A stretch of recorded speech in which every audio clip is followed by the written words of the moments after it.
عورت غسل کے بارے میں جب ایام حیض اس کے مکمل ہو جائے، اب اس کی عادت ہے 7 دن 8 دن 10 دن 4 دن، جب وہ دن مکمل ہو جائیں، تسلی ہو جائے کہ خون بند ہو گیا ہے، اور اس کے لیے یہ طریقہ ہے کہ وہ کپاس اپنے بدن میں رکھ کے چیک کرے کہ اس پہ کوئی داغ تو نہیں لگتا ہے۔ اگر تسلی ہو جائے تو پھر وہ باقاعدہ پہلے اپنے سارے نیچے بدن کو دھوئے گی، پھر اس کے بعد وضو کی طرح وضو کرے گی، پھر اس کے بعد غسل کرے گی، اور بالوں کے جڑوں میں پانی پہنچے گا۔ اگر ایک بال بھی خشک رہ گیا تو غسل نہیں ہوگا۔ اس لیے حضرت علی رضی اللہ تعالی عنہ ہمیشہ اس طرح پھرواتے تھے۔ تو کسی ساتھی نے ایک دن حجت کر کے پوچھ لیا کہ حضرت کیا وجہ ہے، آپ کے بال اچھے نہیں تھے؟ انہوں نے فرمایا میرے بال تو بڑے خوبصورت ہیں، لیکن میں نے جب حدیث سنی کہ تحت کل شعرۃ جنابۃ، ہر بال کے نیچے جنابت ہوتی ہے، میں ڈر گیا کہ کہیں ایسا نہ ہو کہ میں غسل کروں اور پانی نہ پہنچے،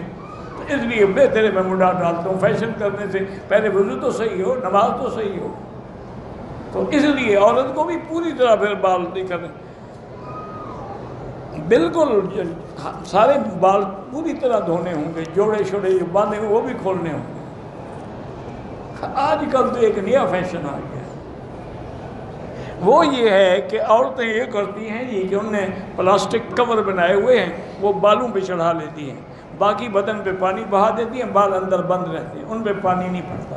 کیونکہ انہوں نے بیوٹی پارلر سے پیسے خرچ کر کے بالوں کی کٹنگ اور بالوں کی سٹائل بنائے ہوئے ہوتے ہیں۔ اگر وہ دھو ڈالے تو وہ سٹائل تو گم ہو گیا، لیکن غسل نہیں ہوگا، ہمیشہ حرام میں رہے گی، نہ نماز ہوگی نہ روزہ ہوگا، اور جنابت کی حالت میں رہے گی۔ میری بیٹی پہلے مسلمان عورتیں تو وہ تھی جنہوں نے اپنے بچوں کو بغیر وضو کیے کبھی دودھ بھی نہیں پلایا، بغیر وضو کیے کبھی کھانا بھی نہیں پکایا۔ اس گھر میں پھر برکت تھی، انہی گھروں میں لوگ پیدا ہوئے جو عالم بنے، جو مجتہد بنے، جو بڑے بڑے ولی پیدا ہوئے۔ اب یہ ہے کہ آپ نے اپنے بچوں کو سلانے کے لیے فلمی گانے سنانے ہیں تو وہ بھی ایکٹر بنیں گے، کریکٹر بنیں گے، عالم تو نہیں بنیں گے۔ اب آپ کی مرضی ہے جو بناؤ۔